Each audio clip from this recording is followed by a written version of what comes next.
allegiance to the flag of the United States of America and to the republic for which it stands, one nation under God, indivisible, with liberty and justice for all. Thank you. Thank you so much. Okay, we have some appointments to discuss, so if you could give us, do we need to take roll call? After that? Yes. Oh, yep, there, look at your agenda, Wendy. So could we get a staff report on this? Good morning, Chair and Commissioners. Our clerk will administer the oath of office for the candidate. If all be an oath, if you would please stand.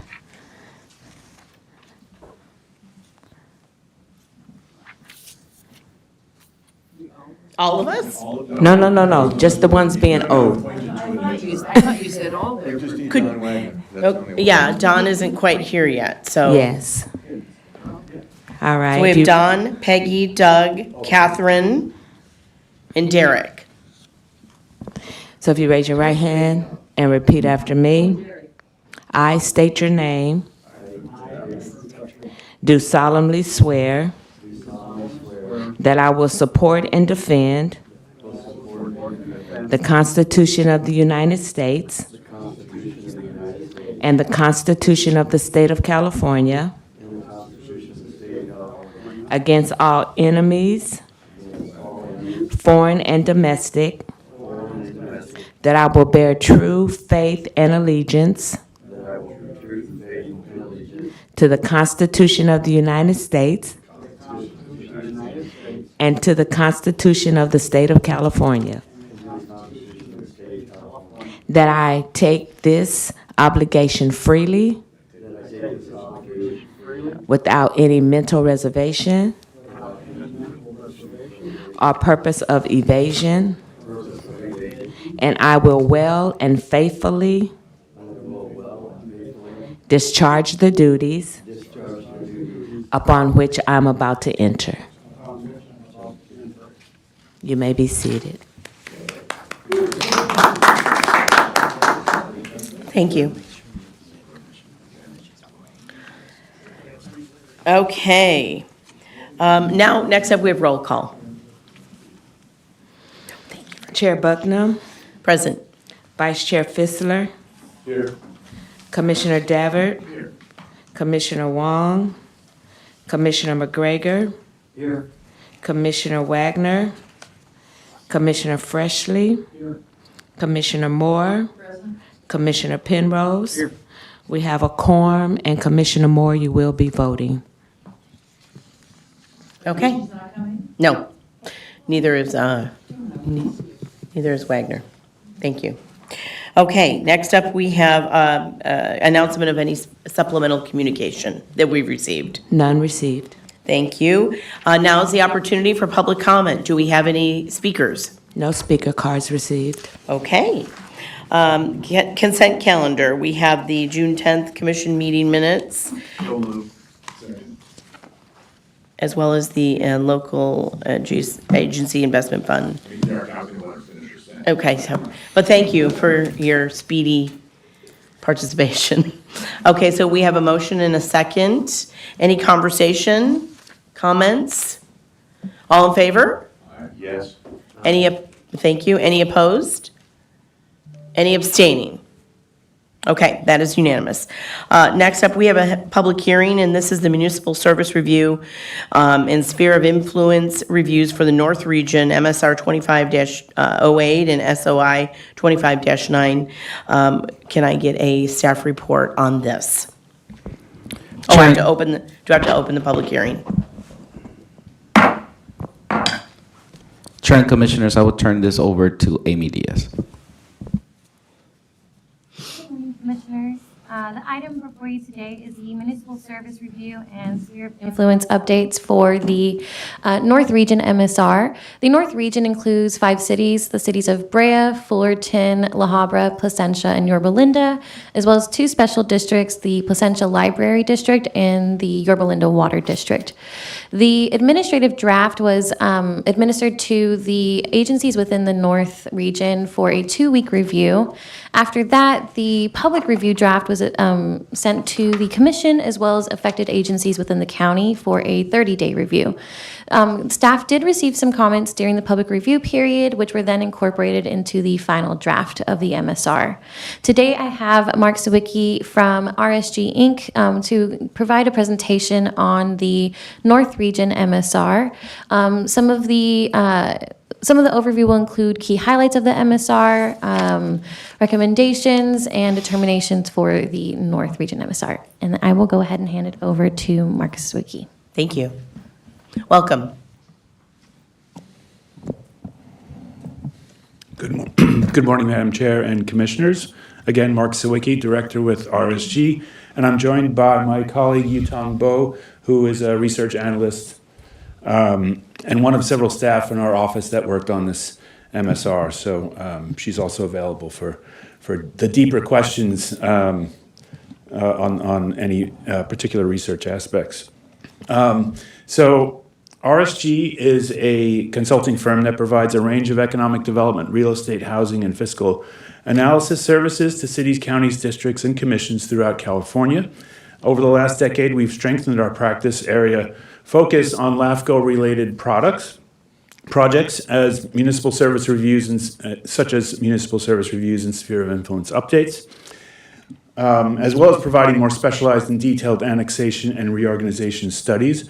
Our firm and myself have previously completed MSRs for OC LAFCO for the West, Southwest, and Central regions, and we are currently working on the coastal region in the early stages of that. For the benefit of our audience and any newer commissioners, the purpose of a municipal service review, or commonly referred to as an MSR, is to provide an independent assessment of the selected agency's service performance historically and into the future. This assessment primarily has 4 goals in mind, which are to serve as an informational resource to the public, to evaluate the ability of local agencies to deliver public services, to provide LAFCOs with the information needed to make determinations as required under statute for updating all cities and special districts' sphere of influence every 5 years, and to facilitate, either directly or indirectly, potential boundary changes and/or other adjustments to ensure adequate delivery of public services. In sum, the MSRs capture and analyze information about governance structures, efficiencies and challenges of service providers, with emphasis on identifying any opportunities for greater coordination among providers and/or other ways to enhance service delivery. As required under statute, particularly these government code sections is where you find these provisions. There are several determinations that must be made. They're listed on this slide and on the next slide. The first set that appears in the government code are the sphere of influence determinations. These determinations largely aim to assess and/or attest to an agency's service capacity, the adequacy of their facilities and infrastructure to provide service efficiently, as well as their financial ability to provide services. The second set of required determinations are those for completing a municipal service review, which a LAFCO needs to do in order to actually do the sphere of influence updates. They're very similar and they overlap with the SOI determinations shown earlier. Again, they aim to assess and/or attest to an agency's service capacity, adequacy of their facilities and infrastructure to provide service efficiently, as well as their financial ability to provide those services. Later in this presentation, we will include a summary of each determination for the North Region agencies. First, we'll review our methodology, which is on the next slide. So when RSG does an MSR, we usually kick it off by doing a lot of data collection and analysis before we even contact any of the agencies. We want to get all the base information we can without having to, quite frankly, annoy the agencies with a lot of data requests. And often they're wondering, why are you asking us all this information? So we like to get as much of it as possible up front, and that way we're informed as we go out to the agencies with a written survey, which is all informed by this data analysis. We follow up that written survey. After we receive it, we absorb it, And then we come back with interview questions for agency staff. This gives us an opportunity to get more current information, fill in gaps, seek clarification, and better understand each agency's unique challenges and opportunities. Our team also ensures that we have visual context for each agency's physical features and boundaries through our GIS mapping services. This also includes gathering data for demographic and land use purposes, which are part of the determinations. Each of the component sources leads to the development of the draft MSR, which is before you today. As Amy mentioned, we are covering the North region, and this includes 5 cities and 2 special districts, as presented on the slide. Brea, Fullerton, La Habra, Placentia, and Yorba Linda are the cities, and the 2 special districts, Placentia Library District and Yorba Linda Water District. This next slide is a map of those 5 cities in context in the North region. Demographic data we will start with, because this informs some of the first determinations and gives you a picture of the 5 cities. As of 2025, when we collected the data, the incorporated population of the 5 cities was approximately 369,000, and the 2 special districts serve a combined population of approximately 130,000 people. The countywide population is estimated at approximately 3.2 million. Population trends indicate modest change over the next 5 years. Between 2020 and 2025, cities experienced an average annual population decline of 0.1%, and the special districts experienced an average annual population decline of 0.3%. Looking ahead to 2030, projections show that city populations are expected to grow only slightly, 0.2% annually, while special district populations are also projected to decline by approximately 0.1% annually. Housing growth remains positive but modest. Cities are estimated to contain approximately 131,000 housing units in 2025, and the districts serve approximately 46,000 units. Since 2010, housing units have increased at an average rate of 0.5% in the cities and 0.4% in the districts. Through 2030, both are projected to grow by approximately 0.3% annually. So pretty flat. RSG has not included individual population projections for each agency. This is due to issues with data sources. Since COVID-19, the pandemic created unusual migration patterns across the United States, and it results in short-term fluctuations that make long-range forecasting difficult and uncertain. We use data from both the California Department of Finance and ESRI, which is a GIS-based system, and they won't necessarily align with the agency's own self-reported growth. So just want to call that out. The following slides will present the statutory determinations that RSG prepared for the North region, beginning with determination number 1, which is population growth and housing. We have determined that there is limited residential population, as shown on the previous slide, and housing growth expected over the next 5 years. This is primarily due to the area already being mostly fully built out, with the exception of some small areas with growth forecasted as identified in each agency's respective planning documents. The second determination is on disadvantaged unincorporated communities. There are none in the North region, so we don't really have a determination there, or there is no determination. Determination 3 is about the capacity of facilities and adequacy of services. This is where we spend a lot of our time. Overall, agencies throughout the North region have the capacity and resources necessary to provide adequate services to residents and customers, with service delivery supported through a combination of in-house staff and contracted providers. The primary area requiring continued attention is infrastructure. Water and wastewater systems are aging across the region, particularly in Fullerton and La Habra, which maintain some of the oldest infrastructure assets, and transportation infrastructure will require ongoing investment to address deferred maintenance and long-term capital needs. Fortunately, agencies generally maintain healthy fund balances and formal reserve policies, positioning them well to fund these improvements while sustaining current service levels. Determination 4 is about their financial capacity. and ability to maintain current service levels. Overall, agencies have demonstrated stable financial performance, maintaining balanced operations and healthy fund reserves throughout the review period. While revenues and expenditures have generally grown at a moderate pace, agencies continue to face common fiscal pressures relating mostly to rising public safety costs and increasing capital investment needs for aging road, water, and wastewater infrastructure. Yes, this is determination 4 continued. This shows a set of indicators that are used to highlight fiscal trends for each city and district in the region, and I will talk about each city in turn. Brea shows moderate revenue and expenditure growth, with public safety representing its largest general fund expenditure. The city maintains high fund balances and has reported operating surpluses in most recent years. Fullerton has moderate revenue and expenditure growth. Public safety costs have increased due to the transition to an in-house fire department and new labor agreements.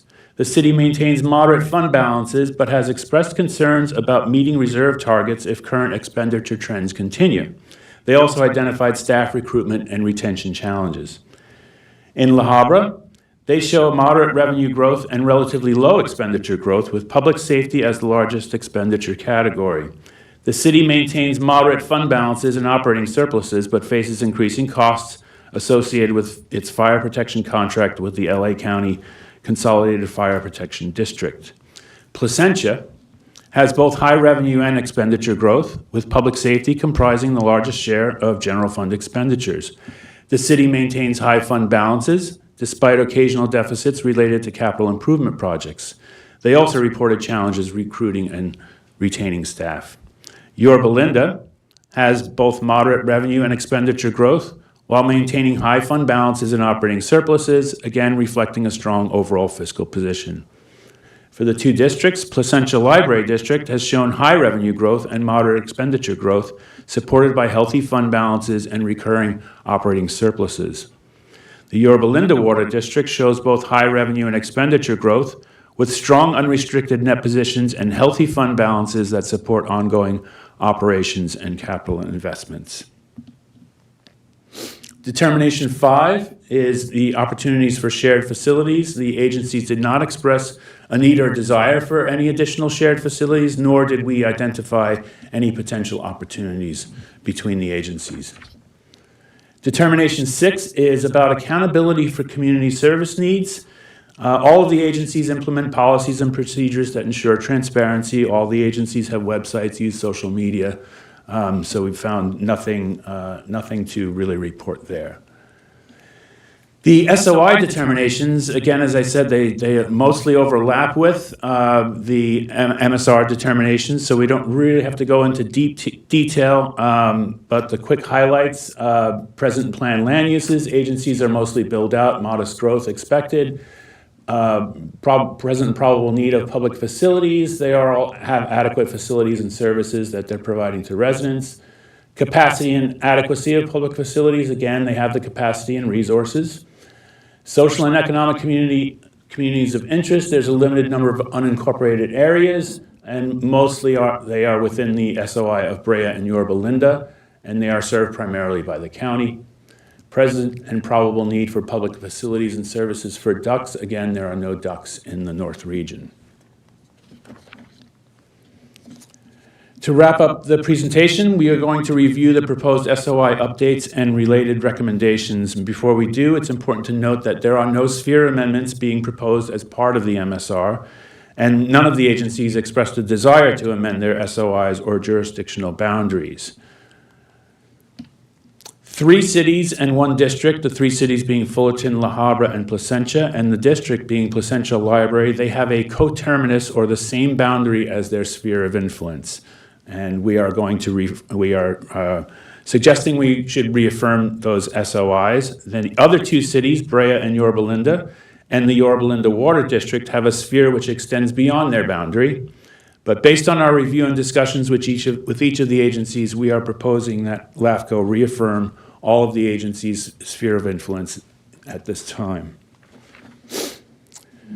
While reaffirming the agency's current SOI, one area was identified that does warrant further consideration for a future boundary adjustment. This area consists of 11 parcels totaling approximately 2.5 acres, located along Buena Vista Avenue in the city of Placentia.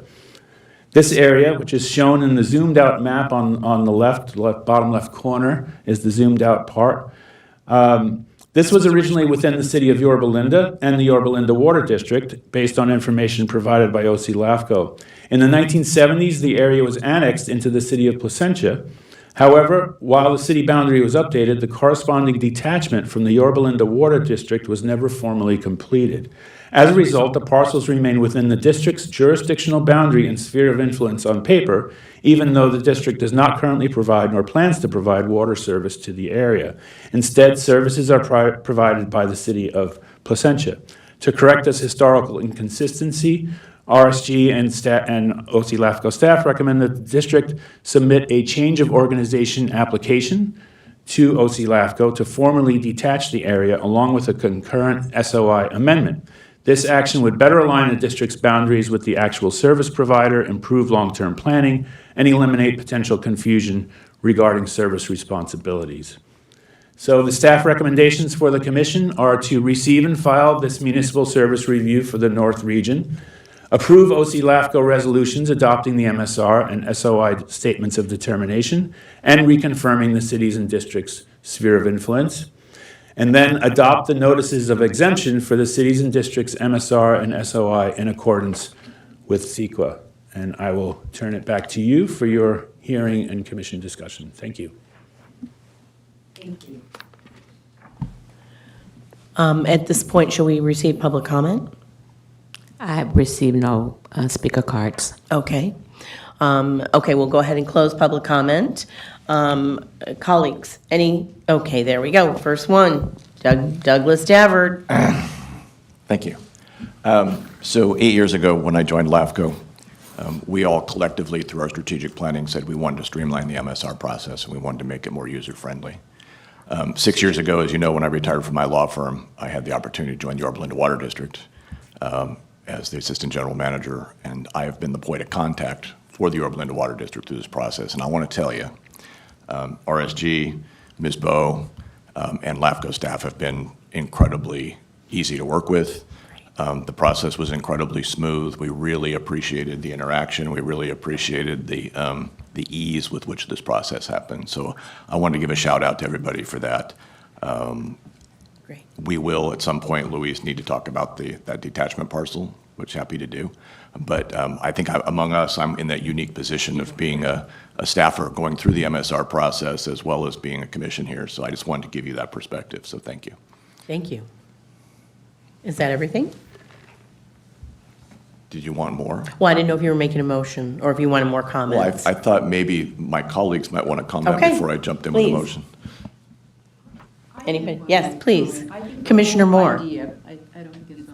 I think the whole idea of the MSR is fantastic. I really do. I think it's a great, we need to always be looking at things, and I have to tell you, I think the idea, when was that, 2000?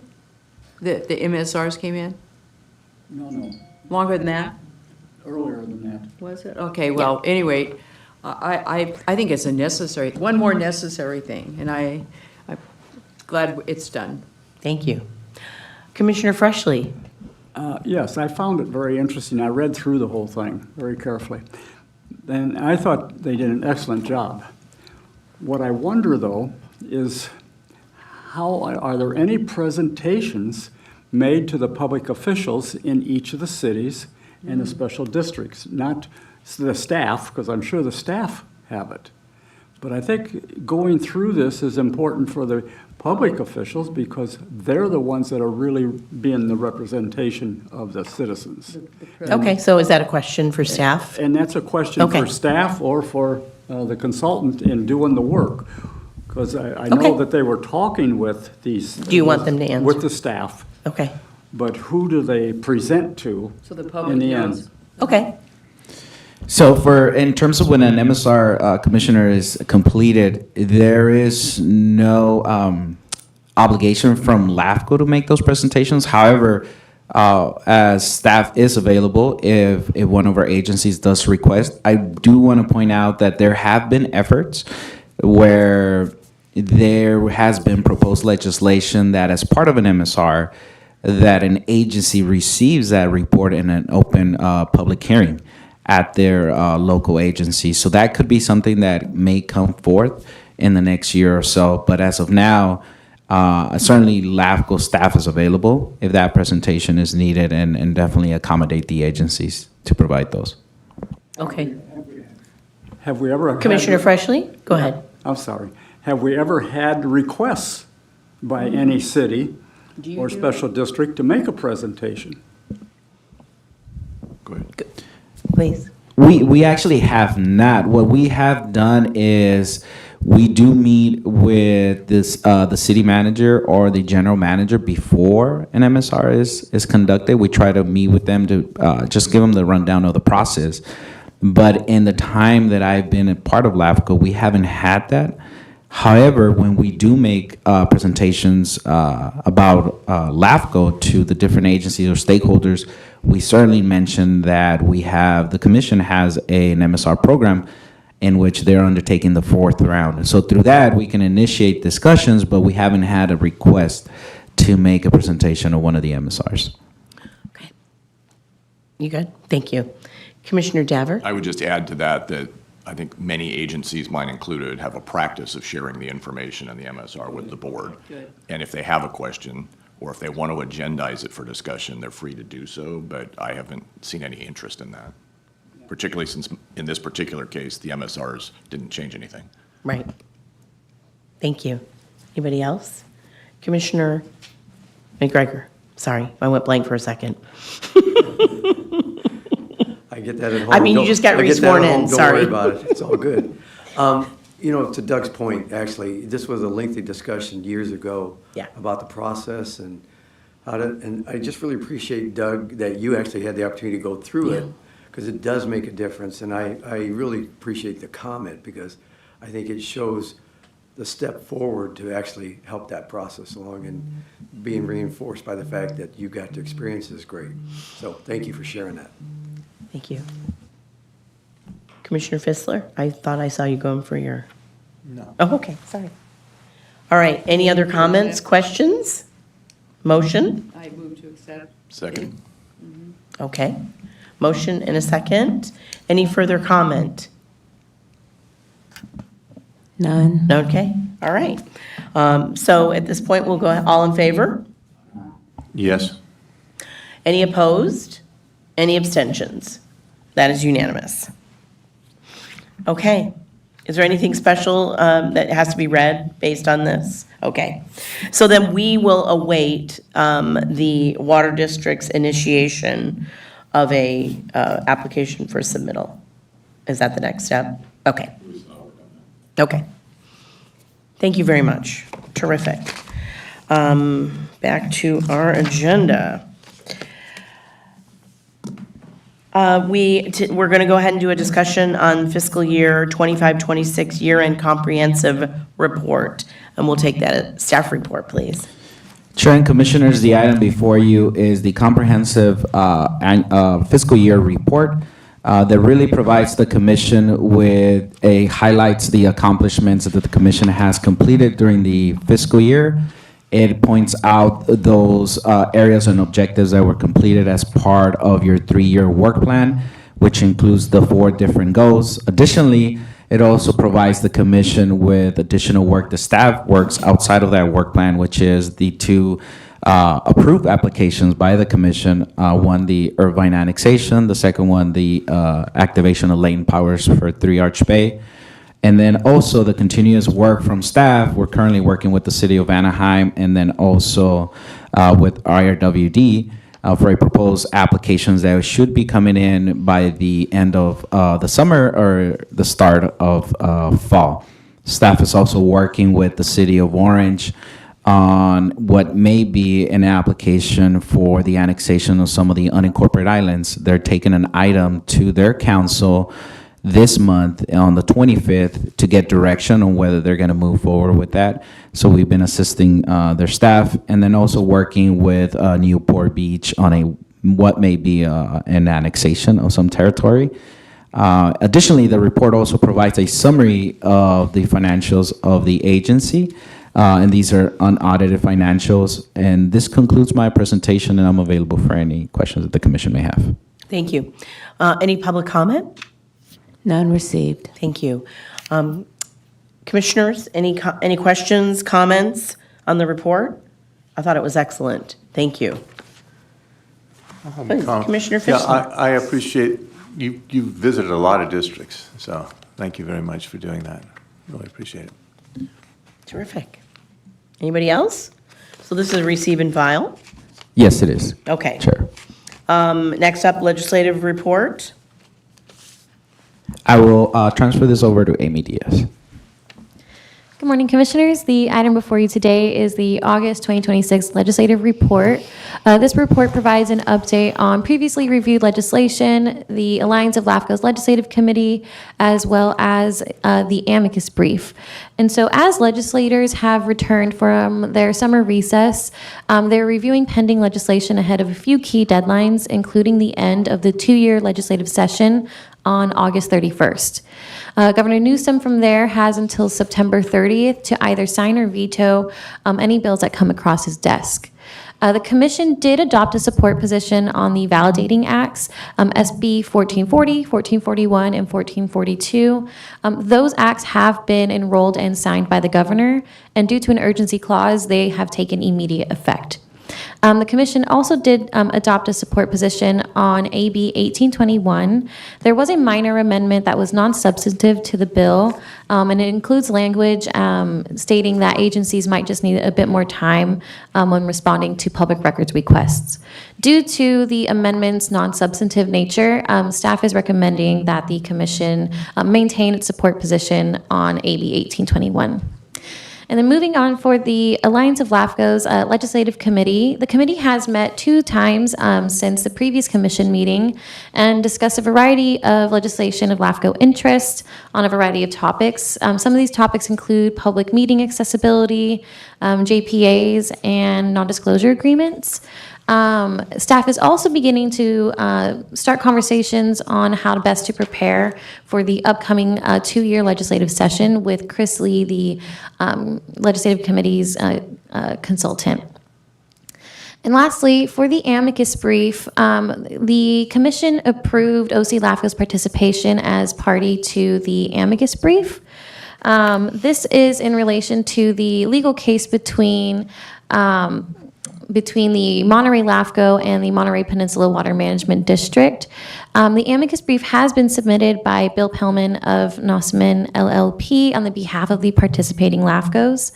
The district does have an opportunity to respond to the amicus brief. They requested and were granted an extension on their reply, and so their reply is now due on September 1st, 2026. Staff will continue to monitor the appellate proceedings for the amicus brief and will provide the commission with updates at future meetings. And staff will also continue to participate in the legislative committee and provide the commission with any updates as well at future meetings. This is a receive and file report, and so there's no action required by the commission. This does conclude my report, and I'm available for any questions. Thank you very much. Any questions?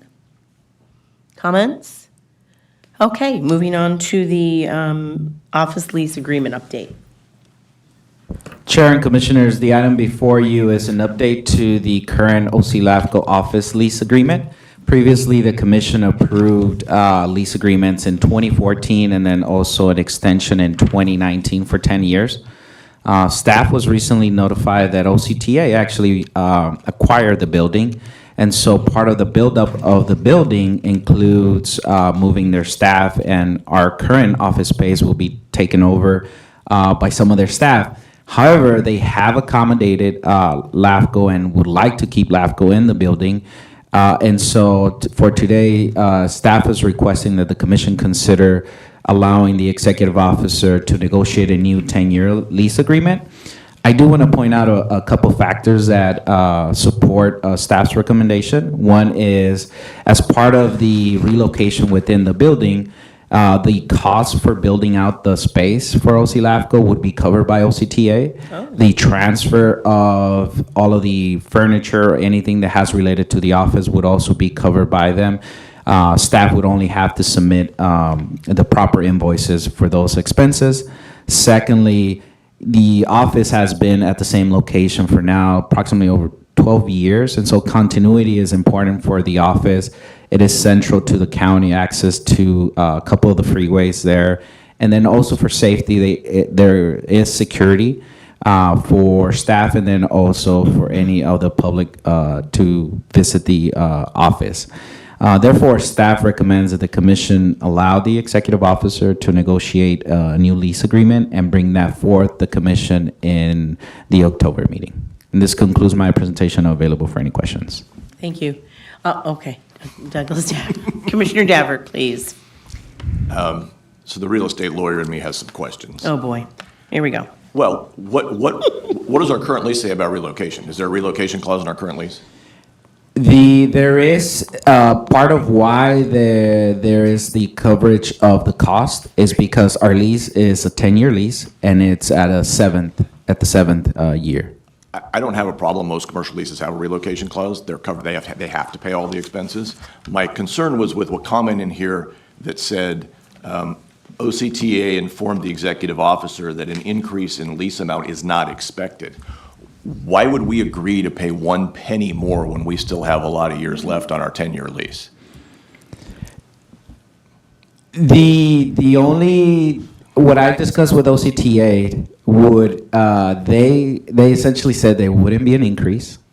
I do know that for the remaining tenants in the building, I believe almost all of them are not being given the option to stay in the building, but they have stated that the amount would not increase. Okay. How many years do we have left in our lease? About 3 years. And no extensions on that? No. Okay. My only comment would be we should receive the full value of the lease we currently have, and we should not agree to any increase, at least during that time.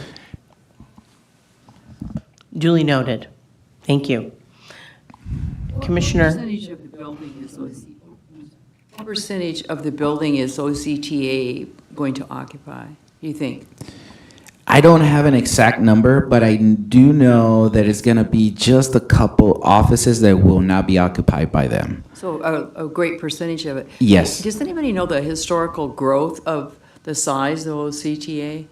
I'd just like to see a bar graph, something that shows their employee. How is that relevant to this Because conversation? their number, it's very relative to me. How? Because, yeah, if they're growing, if they keep adding people, they'll want Oh, so you're thinking we could be yeah, evicted?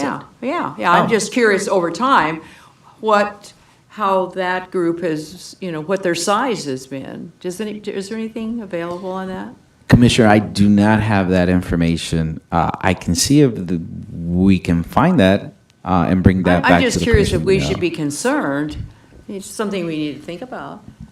So that will be part of the discussion of the next negotiation of the 10-year lease, Yes, right? and similar to what Commissioner Daver said, we could have provisions in the lease agreement that would essentially say if this lease is essentially terminated, then they would have to cover the expenses to transfer the offices I and wondered the if build we out. should be looking towards even having to do that. If you have 3 years, that's not a long time particularly, and I think your point's well taken. Why should you be paying any more? You had the 3 years, and I was curious if they're taking a great percentage of it, and their size is increasing. We've seen that historically. Then we should be thinking to planning ahead, kind of. Okay, thank you. Commissioner Javert?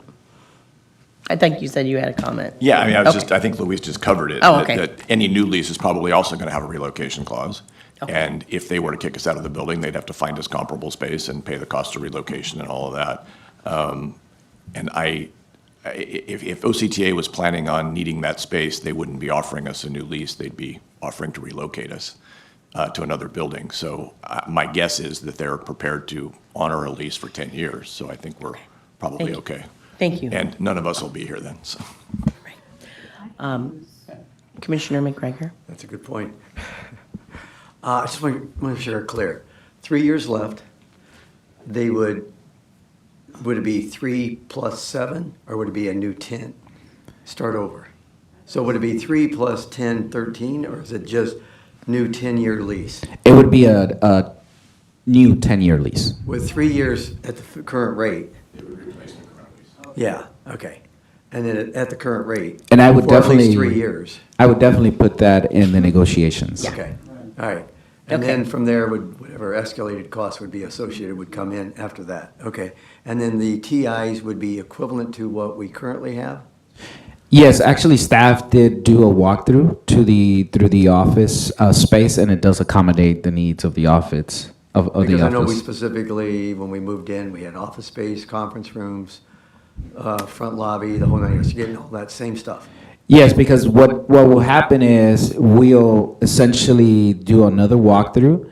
We'll notify OCTA of what we want, how we want the office space to be built out. They'll hire an engineer. They'll come in and do the build out of the office. Okay, very good, thank you. Okay, thank you.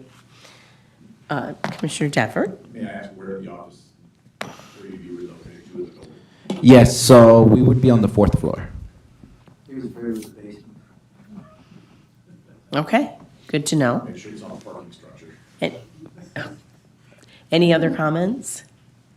Okay, so any action needed from us to direct you on this? Yes, it's essentially approval for the executive pardon me. officer to move Yes. forward. Can I have a motion to that effect? Second. Thank you.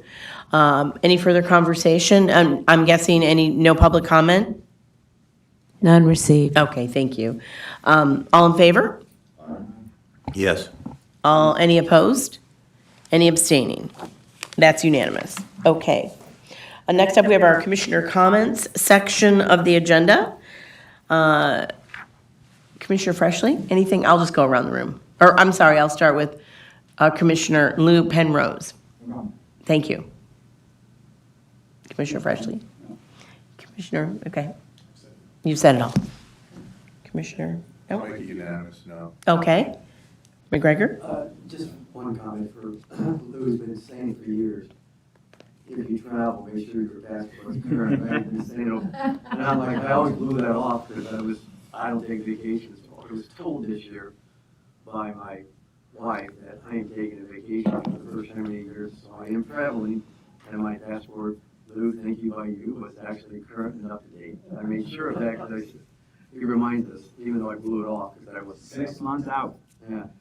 The So, passport? No, make sure your passport doesn't expire within 6 months of your travel. so thanks for the reminder. But Good. If you're in trouble, call me. I know the person at the passport office. I spent 15 years working with the federal government. I've saved a lot of trips that way. You're so good. Okay, I'm seeing no further comment, the executive officer's report. Commissioners, I just have 2 items to report on. Previously, in the monthly update, we stated that we provided a presentation to the grand jury, so that did happen this week. I provided a presentation on LAFCO to the grand jury this week. The other item is for the upcoming meeting in September. We will have a presentation from Santa Margarita Water District, and this is in relation to a previous discussion that the commission had on how to provide updates to the commission when there's big changes of organization, which was the annexation of the San Juan water and wastewater infrastructure system. So we'll have the general manager come in and provide a presentation to the commission during the next meeting. That'll be good. I'll be interested to hear that. Okay. I don't see any announcements or any other items. So with that, we will be adjourning to go to closed session to do public employee performance evaluation and conference with labor negotiators. We will come back to this, so we'll go to the room that is over off to the right, past the elevators, and on the left, correct? That is correct, Chair. All right, so that's where we'll be going, then we'll come back and adjourn the meeting That is correct. at that point. Staff will stay here. Yes. Thank you. And our esteemed attorney will be going with us. Well, I mean, you know. Yes.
of closed session, I'll have our attorney go ahead and report out.